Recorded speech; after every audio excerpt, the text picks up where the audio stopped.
समाज को वृक्षरोपण वार्ता रखी जन्मदिन पाड़िले शिशु। आद्य तारीख 26/7/2024 दिन आम शिशु विकास विद्या मंदिर परिसर में षष्ठ श्रेणीर शिशु भाई राघव भैसाल द्वादश जन्मदिवस वैदिक रीति रे एक नियारा ढंग पालित करा जायथिला।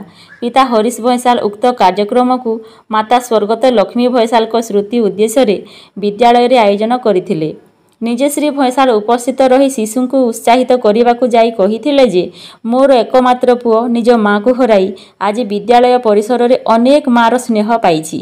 जन्मदिन अवसर रे शिशु को जेतिकी बयस सेतिकी दीप जालिबा सहित सेतिकीटी वृक्षरोपण करिबा पई विद्यालयर संवादक आह्वान करथिले।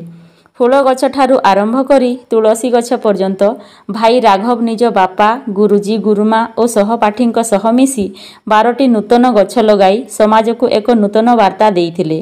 एही वैदिक रीति रे प्रधान आचार्य ममता सिंह मंदाकिनी माकर प्रियंका साहू आदि विद्यालयर समस्त गुरुमा 12टी दीप जाड़ी हुलहोली शंख घंट बजाई फूल चंदन रे शिशु को वंदना करथिले। परिशेष रे शिक्षा सहित समाजर सेवावित कार्य करिबा पई शिशु कालिका प्रमुख रंजिता नायक और चंद्रिका किसान शिशु को आह्वान करथिले।